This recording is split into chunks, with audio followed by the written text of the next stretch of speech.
knowledge YouTube group. Had some difficulty getting the Facebook to work this morning, so I said forget it. I'm gonna at least do the video and then upload it to Facebook and ultimately upload it to the new Black Knowledge channel. But what I wanted to go over today is, as you see in the title, "Let Me Drive the Boat," Blackjacks.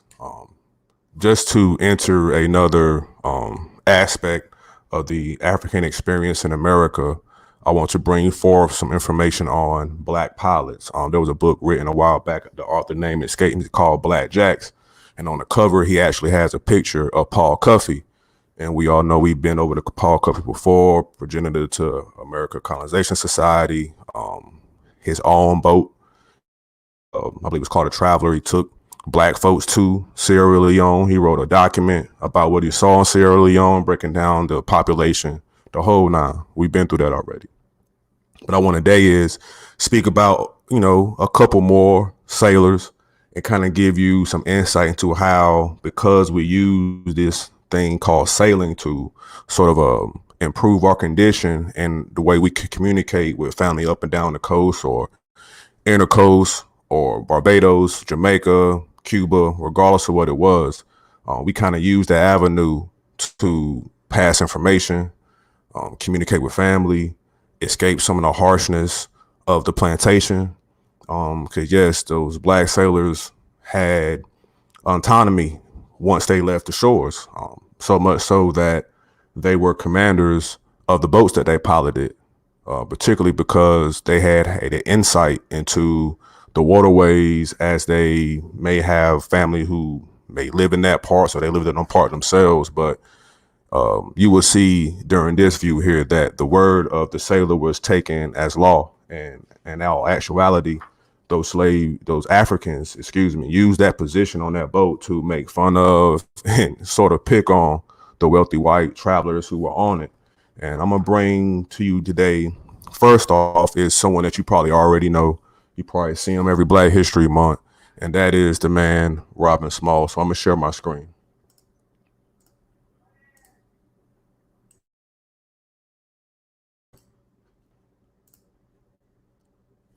So I'm gonna give you some time for it to pull up. But as you're seeing right now, family, this is Robert Small, was an American businessman, publisher, and politician, born in Savory in Beaufort, South Carolina. He freed himself, his crew, and their families during the American Civil War by commandeering a Confederate transport ship, the CSS Planter, in Charleston Harbor, May 13, 1862, and selling it from Confederate-controlled waters of the harbor to a U.S. blockade that surrounded it. He then piloted the ships to the Union-controlled enclave in Beaufort Royal Hilton Head area, where she became a Union warship. When they mean she, they're talking about the ship. So this is his story. So not only did he free himself, he also commandeered a ship and used his knowledge of navigation to pilot that ship out of Confederate control waters. That means he had to know the signals. He had to know a way to put the flag, in the whole nine. So he had paid attention to his surroundings and used his skill, his intelligence, and his piloting skills to get members of his community out of bondage and ultimately into freedom, and becoming a captain of the CSS Planter as well. So here in 1861, American Civil War began, of course, Fort Sumter, nearby Charleston Harbor. In the fall of 1861, Small was assigned to steer the CSS Planter. And when we say steer, we mean to pilot the ship. A lightly armored Confederate military transport under the command of Charleston's District Commander, Brigadier General Roswell Ripley. Again, this is where we at. This is Civil War time. Where we at? Planter duties were deliver dispatches, troops, and supplies to survey waterways and to lay landmines. So he's mapping out waterways. Again, this is what his task was, because he already had a knowledge of the waters. Where was I at? From Charleston Harbor, Smalls and the Planter crew could see the line of Federal blockade ships in the outer harbor 7 miles away. Smalls appeared content and had the confidence of the Planter's crew and owners, and at some time in April 1862 began to plan an escape. He discussed the matter with other slaves and in the crew except one who he did not trust. On May 12, 1862, the Planter traveled 10 miles southwest of Charleston to stop at Coles Island, a Confederate post at Stono River. Stono River something should be going off with that word, Stono River. They were there the ship picked up 4 large guns to transport to Fort Charleston Harbor. Back in Charleston, the crew landed, loaded 200 pounds of ammunition and 20 cords of firewood into the planter. So let's continue. So here, I don't want to read it all to you, but he ultimately took some of those families of the crew that he worked with, brought them over to the ship, and piloted the ship away. Who we got in the building? Peace, Sister J. How you doing? Of course, Stono rebelling. And we'll get to that as well, because of these actions are not necessarily Robert Small, but if we go about, 50 years ahead of him, there was another individual that didn't do the same thing, but was also in charge of piloting the ship and vessels, and ultimately was hanged for what they thought was some plotting with the opposing forces. But let's see if Smalls got to the ship and 5 Confederate harbor ports without incident. He also gave the correct signals at checkpoints. The planter had been commanded by Captain Charles Relia, and Smalls copied Relia's manners and the straw hat on the deck to fool Confederate onlookers from the shore and forts. The planter sailed past Fort Sumter at about 4:30. The alarm was only raised by the time they were out of gun range. Smalls headed straight to the Union fleet, replacing the rebels' flags with a white bed sheet that his wife had brought. Now, of course, that's a signal that we don't want no smoke. We give up. Smalls headed straight. Let's see. The planter had been seen by USS Onward, which was about to fire until the crew spotted the white flag. So let's deal a bit more about Robert Smalls and his piloting skills. Ultimately, again, I said earlier that he actually became the captain of that ship, and also was a representative in the South Carolina legislature. And that's here. And I'll put that link in the chat for you. There's nothing different just because I'm on my page. I still abide by the same rules and regulations. So I'm going to put the link in the chat for the family who want to read along with me if you watch this video later. And Jay, I don't know if I said what's going on, but peace to you, sister. Thank you for coming through and stopping by and rocking with me. Typically, I would do this on the NBK channel, but, the YouTube police is after us. So, we got to find other ways. But Robert Smalls, let's see, as an escaped slave and Civil War hero, Smalls served 5 terms in the U.S. House, representing a South Carolina district described as a black paradise. We know about the wealth and the amount of land that was owned by slaves during this time, particularly after the Civil War, with the Confiscation Act and these lands being taken and reallocated to members of the African-American community. So there was a lot of black money there. Overcoming the state Democratic Party repeated attempts to remove that blemish from its goal of white supremacy. Small endured violent elections and a short jail term to achieve internal improvements for coastal South Carolina and to fight for his black constituents in the facing and growing disenfranchisement. Again, this is when we talk about the Redeemers previously in the Black Press bill that I showed before I began. I showed there was a part in there about white radicals and Redeemers, and there was also a group called Fire Eaters. And the Fire Eaters' job was to kind of do a 180 on the progress that was already accomplished by that time. And let me see if I can find it for you real time. See if I can pull up Fire Eaters.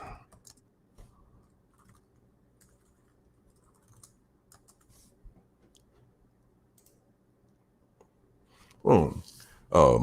And I'll put this link in the chat for you as well, so you can read along with me when you have time, or when you catch this video a little bit later. In American history, the Fire Eaters were a group of pro-slavery Southern Democrats in the antebellum South who urged for the separation of Southern states and a new nation which became the Confederate States of America. The dean of the group was Robert Barnell Rhett of South Carolina, sought to reopen the international slave trade, which became illegal since 1808. And you can read that again when you want, but all those Redcoats, Fire Eaters, all of those pro-slavery Southern Democratic groups were there. And I also mentioned earlier about another man, ironically from South Carolina by the name of Thomas Jeremiah. And Thomas Jeremiah was again a affluent sailor who learned the trade in the Charleston Harbor, so much so that he was called, one of the most skillful pilots in the harbor. And something is also to be said about the skill. You had white choreographers who was drawing all these maps up, but yet and still the rich, the wealthy prefer the black pilot. And it was a way to further their business dealing. Again, those bigger plantations had products.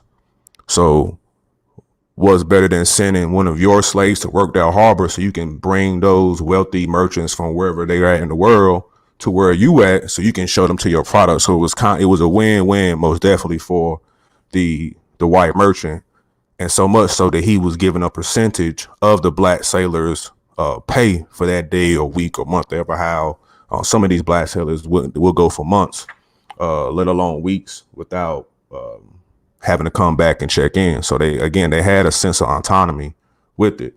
So hopefully, let me make this a little bit bigger so the family can see. I spoke about a black man named Thomas Jeremiah, and I'll read this for you. Free black harbor pilot, alleged insurrectionary Thomas Jeremiah, or Jerry, was a free person of color who earned a living by navigating ships through the treacherous waters of the Charleston Harbor. Little is known about his life. It appears that he obtained his freedom sometime in the mid to late 18th century. In addition to his skills as a harbor pilot, Jeremiah was a firefighter and ran a fish market in Charleston's Wharf District. Eventually, he became a slave owner himself, acquiring a estate value somewhere between 700 and 11,000 sterling. Earning the respect of his own community as well as a number of prominent white allies, the pilot undoubtedly blurred and transcended the boundaries of race that were becoming even more sharply drawn during the course of his lifetime. Yet those same skills which initially brought him success and notoriety will ultimately make him a target for suspicion. This is an unfortunate story about Thomas Jeremiah because he kind of came into the affluence of his trade right before the American Civil War. And I actually have the book pulled up for you, and I'm gonna let you see the title page. The title is called "The Black Urban Atlantic and the Age of the Slave Trade." I believe I posted this title on my Instagram and as well as on the NBK community page, just for you to see the title. And I'll take this link and I'll put it in the chat for you as well. So let's go back to the page. I believe we're on 172. And peace to Amazon for letting me get this much of the book in a preview. It's crazy. Let's see, where we're at. Excuse. What page am I on? 172. All right, so you see Thomas Jeremiah of Charleston, South Carolina provides a quintessential example of the benefits pilots reap by marrying maritime occupations. I don't think y'all can see that, so let me make that bigger.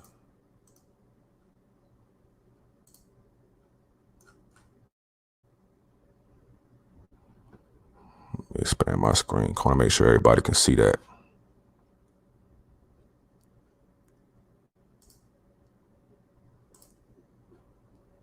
That should be good. Where was that? By 1771, he was free, and his piloting skills, which were crucial to South Carolina's naval defense and maritime trade, made him a important man to the colony. Governor Sir William Campbell proclaimed him one of the best pilots in the harbor, who had, by his industry, acquired property upwards to 1,000 sterling and owned several slaves. Historian William Ryan declared he may have well been the wealthiest man of color in the entire 13 colonies. And just like James 14 in Pennsylvania, who acquired a lot of his wealth as a merchant, builder of ships, you see Thomas Jeremiah doing these same things. I ain't gonna say before, I got to get my stuff together. I believe James 14 was a little bit later, but I'll correct that later on and I'll put it on the NBK community page. But during these same times, he was a black man piloting and acquiring wealth at the time in Charleston. He may not have been as wealthy as James Fortune, but their occupations seem somewhat similar. So that's Thomas Jeremiah. So let's go back to this page and let's talk a little bit about what happened to him. And I hope this screen is big enough for y'all. Let's see. In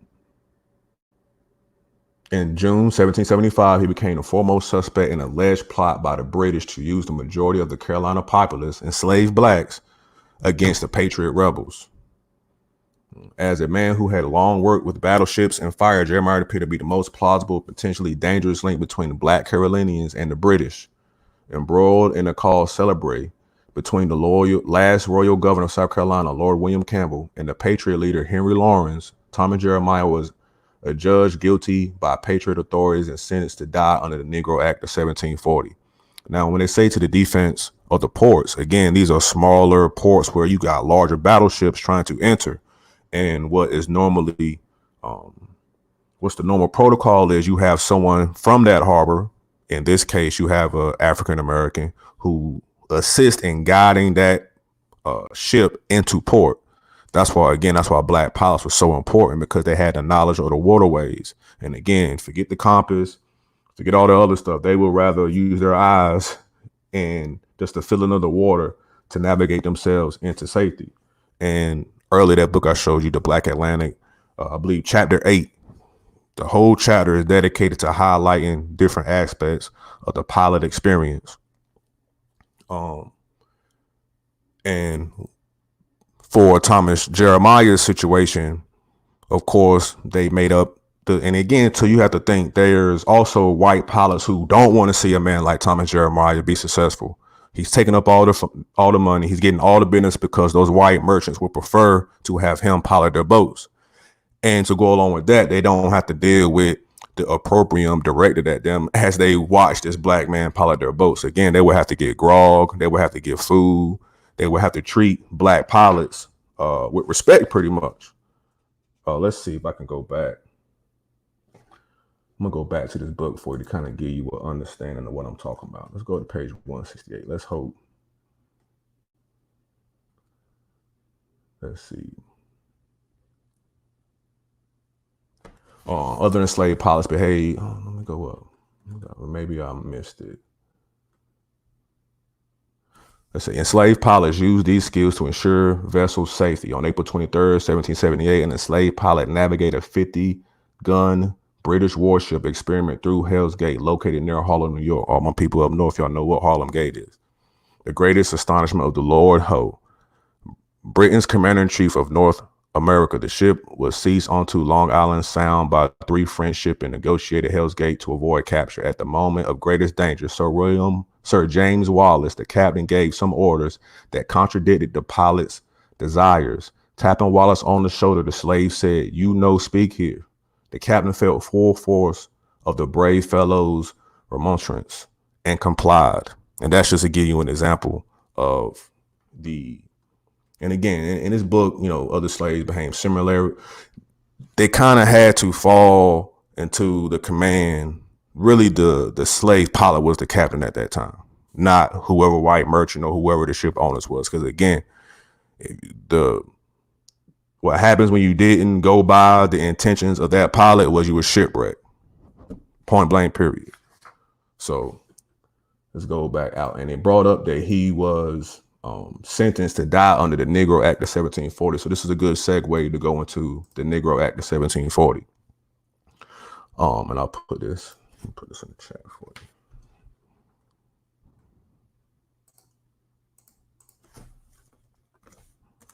There's a link in the chat for you, fam, if you want to follow along with me. The Comprehensive Negro Act of 1740 was passed in the province of South Carolina during colonial Governor William Bull's time in office in response to the Stono Rebellion. And for those who don't know what the Stono Rebellion is, it was a slave rebellion began in 1739, South Carolina, one of the largest slave uprisings at the time.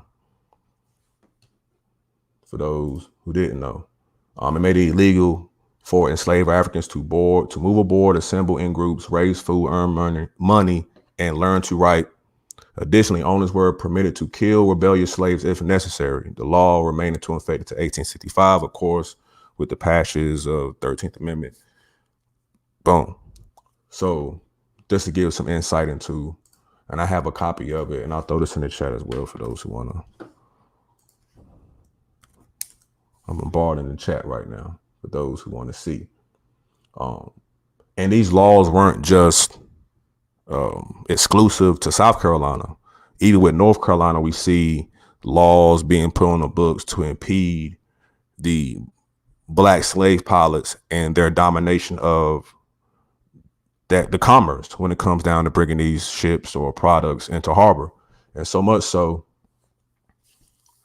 oh, I had this highlighted for a reason. Oh, this is something that talks about that that Negroes, Indians, free Indians, whatever, should be in the condition of the mother when in regards to being slaves.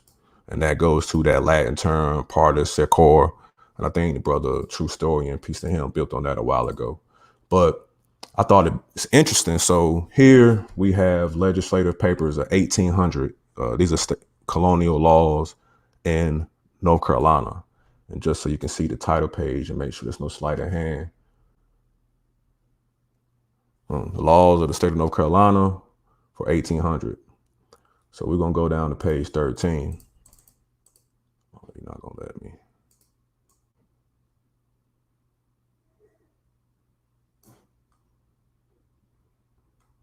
So in this law, an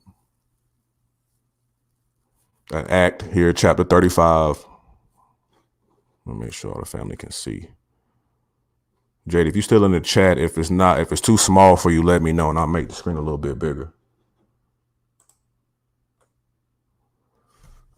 So again, an act to amend sundry acts for the better regulation of politics in several ports of this state. Whereas great evil has arisen from slaves taking charge of vessels coming in or going out of the different ports of this state without the matter of honor being bored or their misconduct. Be it therefore enacted by the General Assembly of the state of North Carolina and is hereby enacted by the authority of the same, that from and after the first day of May next, the matter of the owner of any slave or slaves may apply to the commissioners of navigation or a majority of them in their respective ports for a license authorizing such slave or slaves to pilot, and upon said commissioner's approval of his or their qualification, they shall grant such slave branch or certificate in the name of his master or owner to pilot accordingly. And it talks about money being paid. So this is you want evidence of how, for one, if you want evidence of like pilots, boom. Also, if you want to kind of go with the scholarship that the commerce and how they dominated said commerce, so much so where, why you ain't go live, Alan? I had some technical issues with the Facebook live, bro. I'm gonna try to do it again. No, I'm gonna try to. This is almost, so this was a quick. I'm gonna go probably 3 or 4 o'clock. I'm gonna do it again or do another one. I got queued up on the Facebook live group. But again, here's the source for you if you want it. I'm gonna have a link for you if you need it as well. This is just on my Google Drive. But if anybody want, leave a comment with this video and I'll share the joint with you on Google Drive. So I doubt there be any questions because there ain't too many people in the chat. Peace to the brother Alan that just came in. Peace to the God. Let me stop sharing my screen. So again, this is a quick video, family. Be on the lookout. This will be pulled down and uploaded to the New Black Knowledge channel. If you have any questions on any information that I presented to you, please leave a comment underneath this video, like the show, subscribe to my channel, go over to New Black Knowledge, like all the shows, watch all the videos, subscribe, hit that bell so you'll be notified when we go live, when we start going back live, and also visit our Facebook group, New Black Knowledge YouTube group, NBK social group, and also leave some comments and some insight, or if you have anything that you would like us to build about on there. Again, I appreciate you all for coming through, rocking with me. This is your brother Seneb. Peace.